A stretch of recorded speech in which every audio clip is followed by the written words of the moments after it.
કે again perfect system અને એનું કોસ્ટ એ ક્યાંક ને ક્યાંક પેરામીટર નથી જસ્ટિફાઈ થતા હજુ એ કારણ કે આ ડાયાફ્રામ વોલ બહુ ઓલ્ડ કન્સેપ્ટ નથી પણ હું માનું ત્યાં સુધી સાહેબ કેટલા 5-1 વર્ષથી હશે અમદાવાદમાં diaphragm wall not more than 5 અમારું આ બિલ્ડિંગ 2019 માં બન્યું ત્યારે નથી. હા એટલે હું તો મેક્સિમમ 5 વર્ષથી થશે ને અત્યારે એકદમ પીક પકડેલું ડાયાફ્રામ વોલ અને ડાયાફ્રામ વોલમાંથી મેક્સિમમ લેવલે અંદર કન્સીલ જે કોન્ક્રીટ થઈને ઉપર આવે જે આપણે જસ્ટિફિકેશનમાં સમજીએ તો એ આપણા કંટ્રોલ બહારની વસ્તુ છે એટલે એનું વોટરપ્રૂફિંગ કે એની સિસ્ટમ્સ બહુ જ માઇન્યુટલી ધ્યાનથી કરવી જોઈએ કે સ્ટ્રક્ચરને ડેમેજ ના થાય અને સ્ટ્રક્ચર અલ્ટિમેટલી કેવું હોય મારું બોડી કેટલું ફિટ છે એ સૌથી પહેલા મારા પગ ઉપર આવે અને મારા પોસ્ચર ઉપર આવે.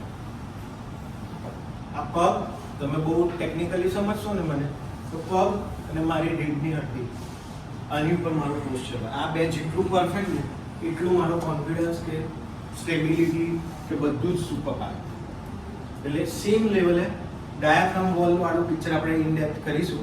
એમાં હજુ એવું કહેવાય કે ઇન્ડિયામાં એના કન્સેપ્ટ આવે છે ફોરેન રીતે કે ભાઈ આ 5 ઓપ્શનથી થાય આ વસ્તુથી થાય પણ એટલું અહીંયા અમદાવાદ લેવલને એમાં હજુ એટલું પીક નથી પડતું પણ હવે આ બધા બિલ્ડિંગો આ જ રીતના આવવાના એટલે આ જાણવું આપણા માટે ફ્યુચરિસ્ટિક માટે પણ બહુ જરૂરી છે. ડાયાફ્રામ વોલ પછી સમજો કે બેઝમેન્ટ છે તો બેઝમેન્ટમાં મારા અપલિફ્ટ પ્રેશરમાંથી પાણી ના આવે તો રિટેનિંગ વોલ રાફ્ટ એટલે રાફ્ટ છે તો રાફ્ટમાં મારે કયા વોટરપ્રૂફિંગ કરાય કેવી રીતે કરાય કયા કયા ઓપ્શન્સ હોય ભાઈ HDPE છે કે બીજી કોઈ સીટ છે પ્રીબોન્ડ ને સમથિંગ કે કોન્ક્રીટની જોડે ઇનલે થઈ જાય તમે સ્ટીલ સ્ટ્રક્ચર બાંધી શકો બધું છે સરસ પણ એના નાના નાના પેરામીટરમાં મારે ક્યારે જોઈન્ટ સરખા કરવા અને જે વખતે હું એની ઉપર લેઇંગ કરું કોન્ક્રીટ તો કોન્ક્રીટના લેઇંગ વખતે મારે કેટલી કેર કરવી. હું એવું પર્સનલી એવું સમજુ એઝ એ એન્જિનિયર કે અમુક લેવલે મોટા પ્રોજેક્ટ્સમાં છે ને એક વોટરપ્રૂફિંગ વાળો માણસ અલગ ડિપ્લોય કરી કાઢવું જોઈએ. કંપની જે ડેવલપર્સ હોય તમે પ્રોજેક્ટ મેનેજમેન્ટ વાઇઝ હોય તો કદાચ 3 વર્ષનો પ્રોજેક્ટ મેક્સ છે અત્યારે મોસ્ટ પ્રોજેક્ટનું તો 3 વર્ષના પ્રોજેક્ટમાં હું સમજુ કે 50-60 લાખ રૂપિયાની amount it's not the big amount જે પ્રોજેક્ટની કોસ્ટની સામે પણ એક ડેડિકેટેડ માણસ હોય ને તો આના સોલ્યુશનના હિસાબે પ્રોબ્લેમ એટલા બધા મિનિમલ થઈ જાય ને કે જે પાછળથી તમે 2 પ્રોજેક્ટનું એનાલિસિસ કરો ને કે આ પ્રોજેક્ટમાં મેં કર્યા પછી આટલું રિપેરિંગ કર્યું ને એનું કોસ્ટ આટલી થઈ અને તમે પેલું પણ એનાલિસિસ કરજો ફાઇનાન્શિયલ કોસ્ટ મેન્ટલ કોસ્ટ અને જે સંબંધોના ઇશ્યુઝ થયા એ કે મારા 2 ક્લાયન્ટ ગયા એની કોસ્ટ એક પરમિસિબલ મૂકો તો ખબર પડે કે ઓલવેઝ વિનર ઓલવેઝ વિનર. એટલે આ એક પર્સનલ સજેશન છે જ્યાં જેના કોઈ બંગલો છે તો આપણને ખબર હોય કે ભાઈ તમે લોકો એક એન્જિનિયર મૂકી દો તો થઈ જશે અને એવું એ નથી કે આખા 3 વર્ષના પ્રોજેક્ટમાં વોટરપ્રૂફિંગની સાયકલ મોસ્ટ પ્રોબેબલી 12 મહિનાથી વધારે ના આવે ટુકડે બધું કરીએ ને તો સ્પાનના ઇન્ટરનલ આપણી એક્ટિવિટીના સ્પેસ જે સપોર્ટિંગ હોય એમાં 12 મહિના મેક્સિમમ એટલે એટલા સ્પાન પૂરતું જ એનું એટેન્શન રહે અને એક આપણી પાસે નવી વર્ટિકલ ડેવલપ થાય કે ભાઈ આ માણસ આમાં ઓકે તો એ માણસ બીજી સેકન્ડ લાઈન જનરેટ કરે તો આગળ જતાં એક આખો આસ્પેક્ટ ડેવલપ થઈ જાય કે ભાઈ આવું છે તો વોટરપ્રૂફિંગ આ જોશે એ માણસ ડીલ કરશે એના પછી સબલેટમાં અને આવશે તો આ સ્મૂથ ધમ ચાલતું જાય. એટલે બેઝમેન્ટમાં અત્યારે સાઈડના લેવલે બધા બિલ્ડિંગમાં આપણે જોઈએ તો નીચે કાર ડેક પાર્કિંગ ને બધા એપોક્સીના SL1 SL2 PU ફ્લોરિંગ એટલે આ એક નવો કન્સેપ્ટ છે કે દેખાય આપણને કે બ્યુટિફિકેશન બિલ્ડિંગમાં ઘૂસીએ ને મળી જાય તમે ડેમો મૂકો ને ત્યારથી જ અમુક બિલ્ડિંગ વેચી એટલે એ બહુ જ મોટો એના વોટરપ્રૂફિંગમાં નીચેનો બેઝ કેવો હોવો જોઈએ સરફેસ કેવી હોવો જોઈએ કયું મટીરિયલ વપરાય આ વોટરપ્રૂફિંગને રિલેટેડ એડજોઇનિંગ બીજી બ્રાન્ચ છે પણ કહેવાય વોટરપ્રૂફિંગના રિલેટેડ વેટ એરિયાઝ કે ટોયલેટ કિચન વોશ બાલ્કની એમાં કયા વોટરપ્રૂફિંગ કરવા જોઈએ podium landscape hardscape underground tank overhead tank swimming pool કોઈ પણ માં વોટર બોડી કે ભાઈ 50મા માળે મારી વોટર બોડી છે 2 લાખ કિલો એનું વેઇટ આવે છે પાણીનું 50મા માળે તો મારે કયા લેવલનું વોટરપ્રૂફિંગ સ્ટ્રક્ચર વાળાની તો સ્માર્ટનેસ છે એ લોકો પાસે ટેકનોલોજી છે અમે લોકો પર્ટિક્યુલરલી આ લાઈનમાં હજુ એ બધામાં એટલા એડિક્વેટ નથી, અભણ છીએ એવું કહીએ તો ખોટું નહીં. કે પણ એવું ખબર એમને તરત જ સ્ટેટિસ્ટિક ખબર પડે કે મારે આટલી વોલ કરવાની છે, આટલી થિકનેસ હોય છે, મારે 350ની વોલ કરવી પડશે કન્ટિન્યુઅસ, એક્ઝામ્પલ તરીકે. તો આમાં વોટરપ્રૂફિંગની સિક્વન્સ કેવું આવે છે, એમાં ડિઝાઇન એવી રીતે કરાય, મારે ઉપર શું મૂકવાનું છે, બીસાસા મૂકવાના છે, ગ્લાસ મોઝેક મૂકવાના છે, અચ્છા અંદર મારે એપોક્સીથી ટાઇલ જોઈન્ટ કરવાના છે, એની અંદર શું કરવાનું. તો અત્યારે પ્લાસ્ટર એવા આવે છે કે હું સિંગલ પ્લાસ્ટર કરું તો પ્લાસ્ટર 100% વોટરપ્રૂફ હોય. બહુ બધી કંપનીઝના આવી માસને સમવોટ લાઈક ધેટ કે કરી કાઢ્યું તો બીજું કંઈ કરવાનું નથી. અંદર આટલો વોટર બાર આવશે તો વોટર બાર બેર કરે એવું કેમિકલ જોઈએ આમાં. હજી આપણે ભણીશું ને એમાં આવશે વોટર બાર પર્ટિક્યુલરલી જોઈએ, એને ઇલોંગેશન બહુ લાંબુ નહીં જોઈએ, પણ વોટર બાર સખત જોઈએ. એટલે મને ખબર હોય કે મારું 10 બાર બેર કરે એવું કોટિંગ કયું થાય. અમુક વાર કોટિંગમાં એવું હોય કે હું 3 કોટ કરું ને ત્યારે એનો વોટર બાર બિલ્ડ થાય. ખ્યાલ આવે છે કે એના પર્ટિક્યુલરલી 2 કોટ કરું ને તો ના થાય. એમાં લોજિક ટેકનિકલ પેરામીટર એવું હોય કે ભાઈ 2.5 kg પર મીટર સ્ક્વેર, આઈધર 3 kg પર મીટર સ્ક્વેર મારું થિકનેસ ડેવલપ થાય તો જ એ બોટલને ડિસ્ટેન્ડ કરી શકે. તો એ વખતે મારે આ ટેકનિકલ વાત કરું છું કે કોકને એવું થાય કે એણે કેમ 4 કોટ લખેલા, કારણ કે 4 કોટ લખવાથી મતલબ નથી, પણ એટલું હું કરીશ જ્યારે એ થિકનેસ થશે તો જ મારું પાણી એને બેર કરશે અને તો જ લીકેજ નહીં થાય. અને ટેપ જોઈન્ટ્સ હોય, બરાબર. એટલે એવી રીતે સ્વિમિંગ પુલમાં અને ટેરેસ છજ્જા પ્લાન્ટર્સ જે પણ આવતું હોય, પ્લાન્ટર ટેરેસ કોઈ પણ જગ્યાએ પ્લાન્ટર હોય તો ફિનોમિના એક જ હોય કે કેવી રીતે વોટરપ્રૂફિંગ હોય. કે ભાઈ 50મા માળે આવે છે કે ગ્રાઉન્ડ ફ્લોર ઉપર આવે છે કે પોડિયમમાં આવે છે.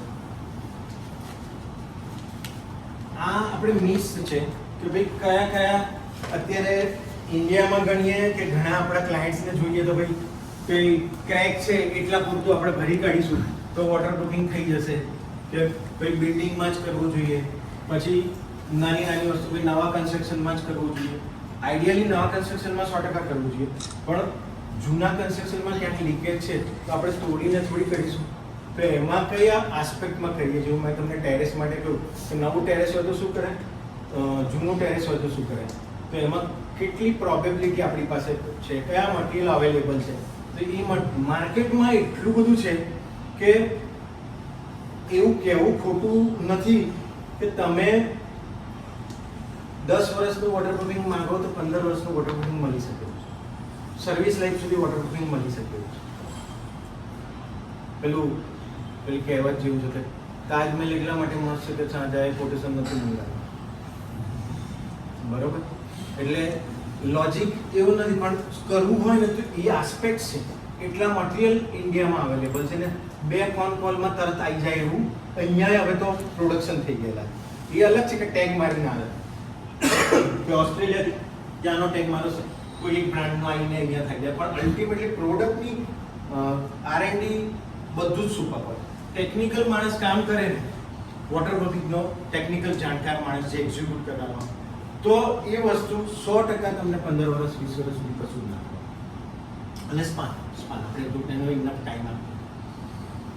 વોટરપ્રૂફિંગ એક્સપેન્સિવ છે એવું છે જ નહીં, કારણ કે 1%થી ઓછો કોસ્ટ છે ઓવરઓલ બિલ્ડિંગના કોસ્ટમાં.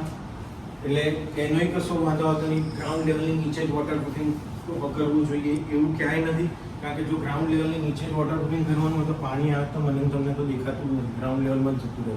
આ તો થોડું હોય તો આપણને બહુ નડતું નથી નીચે છે, એટલે એ અલગ છે કે બિલ્ડિંગ ડેમેજ ત્યાંથી જ થાય છે. પણ કોઈને બહુ પેરામીટરમાં આપણે કોઈ મોલમાં જઈએ તો નીચે પાણી આવે તો ક્યાં કોઈ પડી છે, કારણ કે એનાથી કોઈ ફરક નથી પડતો.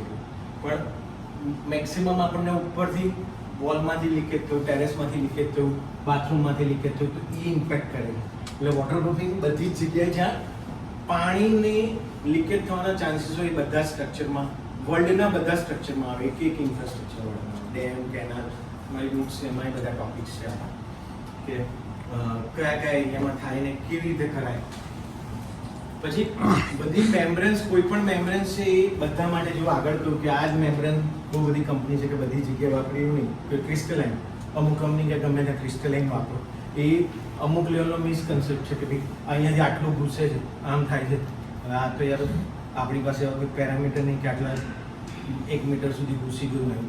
પ્રોડક્ટ ખોટી નથી, પણ સેલિંગમાં ક્યાંક ને ક્યાંક એરર હોય છે કે ભાઈ એનાથી એક તમને નવો એક કન્સેપ્ટ કીધું તો એવું છે દરિયામાં બિલો 40 મીટર દરિયા વ્યવસ્થિત દરિયો હા કે ડેડ એન્ડ દેખાય નહીં, એમાં બિલો 40 મીટર સુધી સ્ટ્રક્ચર બને ને એમાં ઇન્ટિગ્રલ વોટરપ્રૂફિંગ કરીએ ને જે એડ મિક્સચર તરીકે વાપરીએ એવા એડ મિક્સચરો સિંગાપુરે 42 યર્સ પહેલા બનાવેલા છે. આજે કદાચ 45 યર્સ થયા છે. એ ખાલી ઇન્ગ્રેડિયન્ટ્સ તરીકે વાપરીએ ને એડ મિક્સચર તરીકે તો આખું બિલ્ડિંગ બાયપાસ થઈ જાય. આ જેટલું મેં તમને ભણાવ્યું ને તો બધું કાળા અક્ષર ભેંસ બરાબર મૂકી દો, બિલ્ડિંગ જ વોટરપ્રૂફ થઈ જાય કે 15 લીટર પર એમ ક્યુબ એનો ડોસેજ હોય, 8 લીટર પર એમ ક્યુબ એનો ડોસેજ હોય. એ જેવું મારું સ્ટ્રક્ચર એ પ્રમાણે એનો ડોસેજ હું આરએમસી વખતે નાખીને કરું, ડિઝાઇન મિક્સ વખતે એને પર્ટિક્યુલર બેસીને ફોર્મ્યુલેશન બનાવી દઈએ તો કોઈ વોટરપ્રૂફિંગ કરવાની જરૂર નથી. કોન્ક્રીટ ઇટસેલ્ફ વોટરપ્રૂફ થઈ જાય. એટલે મારે વોટરપ્રૂફિંગની એક્ટિવિટી 5-6 મહિનાની હોય તો એ હું 2 મહિના બચાવી શકું, જેની કોસ્ટ X કરોડ્સમાં આવે. આવી ટેકનોલોજી પણ છે જે ઇન્ડિયામાં હવે ઇનપુટ થાય છે. આખી બાયપાસ થઈ જાય. જેમ એન્જિયોગ્રાફી કે એન્જિયોપ્લાસ્ટિક કરીએ તો અમુક જણા કે ના બાયપાસ કરવી જોઈએ કે સીધું આ બધામાં મતલબ નહીં, જે એના એક્સપર્ટ હોય સમોટ લે. વોટરપ્રૂફિંગ ઘણા કે કન્સ્ટ્રક્શન ટાઈમે કરવું જોઈએ એવું પણ જરૂરી નથી. ડુ ઇટ યોરસેલ્ફ એ પણ ખોટો કન્સેપ્ટ છે કે ભાઈ કોઈ કંપનીએ બ્રશ બનાવી દીધું કે ભાઈ આ છે સિંગલ છે, એવું નથી. એને લોજિક છે કે ભાઈ પહેલો કોટમાં મારે સરફેસ પ્રિપેરેશન બરોબર થઈ, પહેલો કોટ મેં હોરિઝોન્ટલ કર્યો તો એનો ડ્રાઇંગ ટાઈમ 4 થી 6 કલાક છે. આ સિઝનમાં વધારે હોય 6 થી 8 કલાક હોય. અને કયો એરિયા છે, ઓપન ટુ સ્કાય છે, સરાઉન્ડેડ કોમ્પેક્ટેડ એરિયા છે, તો કોમ્પેક્ટેડ એરિયામાં ડ્રાઇંગ નહીં મળે તો ડ્રાઇંગ મળતું નથી, હું કોટ ઓવરલેપ કરું છું તો ઇટ ડઝન્ટ ગીવ